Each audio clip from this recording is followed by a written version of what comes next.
جو ہے یہ اکنامک جو اس کا پروجیکٹ ہے اس کی لیٹن امریکہ تک اتنی جو واسٹ اس کا پھیلنا ہے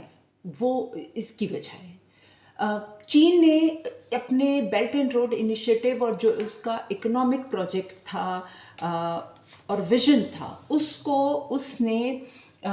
صرف انفراسٹرکچر جو ہے فزیکل انفراسٹرکچرز تک محدود نہیں رکھا. اس نے ایک الٹرنیٹ اکنامک سسٹم دیا ہے دنیا کو, جس کے دوران اس نے امریکہ کی جو یونیپولر ورلڈ تھی, جس کے اندر امریکہ دنیا بھر کے جو اس کے انٹرنیشنل آرگنائزیشنز تھیں, UN تھی, IMF, world bank, G7 countries, وہ ان سب کو لیڈ کرتا تھا. اور وہاں پر مور اور لیس ویسٹرن اور امریکی مفادات کے حوالے سے کسی بھی لچک کا مظاہرہ نہیں کیا جاتا تھا. اور دنیا کے جو دیگر ممالک تھے, جو کمزور ممالک تھے, جن کی اکانومیز اتنی طاقتور نہیں تھی, ویل ڈیولپ نہیں تھی, جو کالونائز رہ چکے تھے, اور جو پیریفری کے جو ان کی دنیا کے جو ورلڈ اکانومی ہے اس میں وہ پیریفری کے طور پر ایک مارجنلائزڈ سیگمنٹ آف گلوبل جو ہمارا وہ ہے ایک سیٹ اپ ہے, اس میں وہ ایک مارجنلائز نیشنز کے طور پر کہیں پیچھے رہ گئے تھے. تو چائنا نے جو اس کا انٹر ڈپینڈنس اور کو ڈیولپمنٹ کا ایجنڈا تھا بیلٹ اینڈ روڈ انیشیٹو کا, اس کے ذریعے اس نے دنیا کی پیچھے رہ جانے والی نیشنز کو بھی ساتھ لیا. اور اسی دوران یہ ایک اور تبدیلی ہم نے یہ بھی دیکھی کہ ورلڈ اکانومی کے اندر جو گلوبل نارتھ تھا اس کا شیئر جو ہے وہ کم ہونے لگا, اور جو دیگر اکانومیز تھی, چائنا, انڈیا, برازیل اور ساؤتھ افریقہ, انڈونیشیا, انہوں نے ورلڈ اکانومی کے اندر اپنا شیئر جو ہے وہ بڑھانا شروع کیا. اسی دوران امریکہ برازیل, رشیا, انڈیا, چائنا اور ساؤتھ افریقہ نے مل کر ایک تنظیم جو ہے ایک فورم بنانا جو ہے انہوں نے اس کا اعلان کیا, جسے برکس کہا گیا. برکس جو ہے یہ ابتدائی طور پر اس میں کنٹریز جو تھے وہ جو تھے ان کی تعداد یہ جو میں نے آپ کو بتائی ہے, اس وقت اس میں 10 اس کے ممبرز ہیں, اور یہ تیزی سے گرو کرنے والی بین الاقوامی تنظیم ہے. اور ایک طریقے سے اس نے بائی پاس کر دیا ہے G7 کنٹریز کی, دنیا کی سب سے بڑی اکانومیز جو ہیں 7, ان کو بھی اس نے بائی پاس کر دیا. اس وقت دنیا کی اکانومی میں برکس کے جو کنٹریز ہیں ان کا اکنامک جو شیئر ہے وہ تقریباً 40% ہے, جبکہ G7 کنٹریز کا یہ شیئر تقریباً 27-28% ہے. یہ ایک بہت بڑا گیپ ہے جو آنے والے دہائیوں میں مزید بڑھنے جا رہا ہے. اس وقت جو گلوبل فائنینشیل سسٹم ہے وہ ایک طرح سے اپنے نئے مد مقابل سے نمردآزما ہے. یہ جو نیا مد مقابل ہے یعنی برکس کی شکل میں یہ اور جو اس کے انڈر بینک جو ہے اس کا نیو ڈیولپمنٹ بینک ہے, اس کے علاوہ یہ صرف ایک اکنامک فورم نہیں ہے بلکہ یہ ایک پولیٹیکل فورم بھی ہے. اور اسی کے ساتھ اس چائنا اور رشیا کا ہی ایک اور انیشیٹو ہے جو ریجنل ہے, جسے ہم شنگھائی کوآپریشن کونسل کے نام سے جانتے ہیں. اب اسی دوران کیونکہ چائنا کی اکانومی جو ہے وہ امریکن اکانومی کو اس سے آگے بڑھ چکی ہے, اور امریکہ کئی وجوہات کی بنا پر اس کی جو اکانومی ہے وہ گراوٹ کا شکار ہے. ڈالر جو ہے بحیثیت سپر کرنسی کے وہ دباؤ کا شکار ہے, اور دنیا جو ہے وہ چین کی سب سے مضبوط ہوتی ہوئی اکانومی کے پیچھے چلتے ہوئے اب ایک جو ڈالر کی جو ایک ڈومیننس تھی، ایک سپریمیسی تھی، اس کے بجائے جو ادر کرنسیز ہیں ان کی باسکٹ کی طرف جا رہی ہے، اور اب چائنیز یوان، ین، یورو جو ہے وہ اس میں بھی بزنسز کر رہے ہیں یہ برکس کنٹریز. خاص طور پر ہم نے دیکھا کہ روس سے بھارت نے جو یوکرین وار پر پابندیوں کے باوجود جو تیل خریدا وہ روپے اور روبل میں خریدا.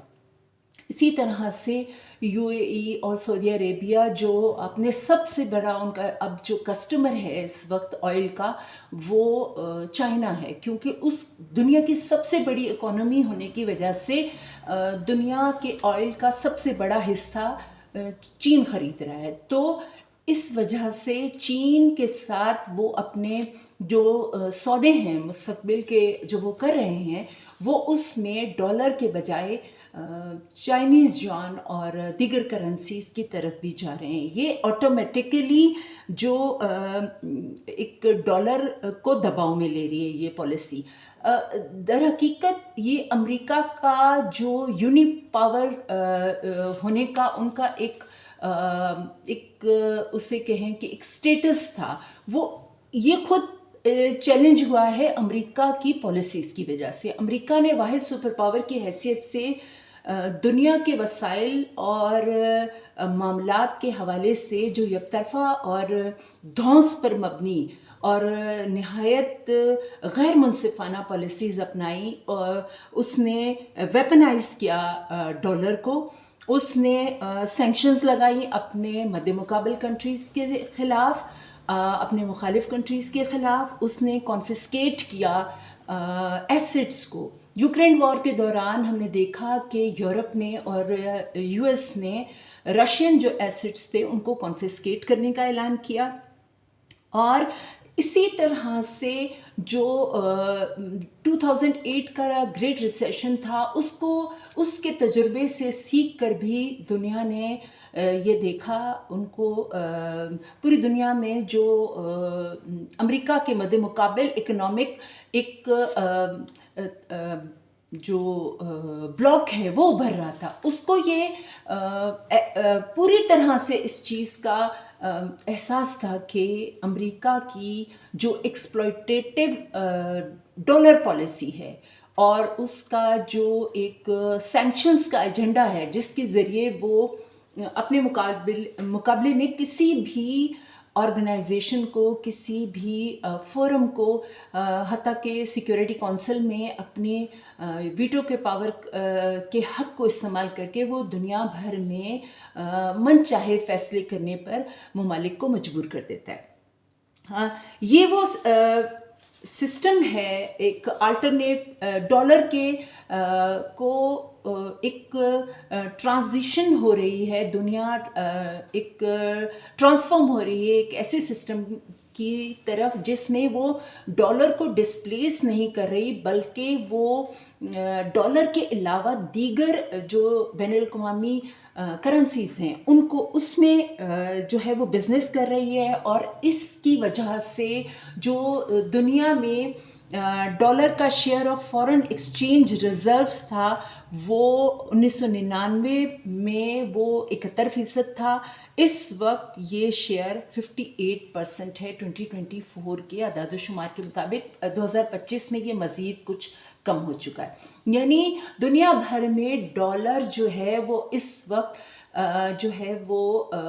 بہت چیلنج کا سامنا کر رہا ہے دیگر کرنسیز کی طرف سے.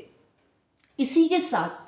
چائنا کا جو multi layered ecosystem of alternate payment ہے، اس نے جو دنیا کا فائنینشیل سسٹم ہے جس کے ذریعے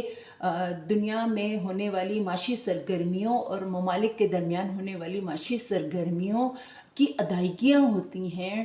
اس کے حوالے سے ایک بالکل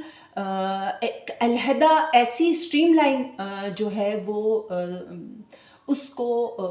ایکٹیویٹ کر دیا ہے، جس نے انٹرنیشنل بینکنگ سسٹم جو ویسٹ کے انڈر کام کرتا تھا اس کو رفتہ رفتہ ارریلیونٹ کرنے کی طرف جو ہے وہ قدم بڑھا دیا ہے۔ یہ وہ ساری چیزیں ہیں جس نے یہ ایک ایسا چیلنج امریکہ کے سامنے کھڑا کیا ہے کہ امریکہ نہ صرف اکانومی کے محاذ پہ بلکہ اس کے جو ملٹری مفادات ہیں ان کو بھی چیلنج اسے محسوس ہو رہا ہے، اور وہ چھٹپٹا کر کبھی گرین لینڈ کی طرف دوڑتا ہے، کبھی کینیڈا کو اپنی 51 اسٹیٹ بنانے کی بات کرتا ہے، کبھی وہ پاناما کنال کو واپس ہتھیانے کی بات کرتا ہے۔ یقیناً 2026 ایک بہت ڈیفائننگ سال ہونے والا ہے، جس میں جو یہ اکنامک ٹینشن ہے دنیا کے، ایک جو پہلے سے موجود ویسٹرن بلاک ہے، جو گلوبل نارتھ ہے، اور جو دنیا میں تیزی سے ابھرنے والا گلوبل ساؤتھ ہے، جو اس کو ایک بہت ٹف ٹائم دے رہا ہے۔ دیکھتے ہیں کہ آنے والا وقت اس کو کس طرح سے ڈیفائن کرتا ہے۔ اگلے جو میری اگلی ویڈیو ہوگی اس میں ہم اس حوالے سے کچھ مزید جو ہے معلومات پر بات کریں گے۔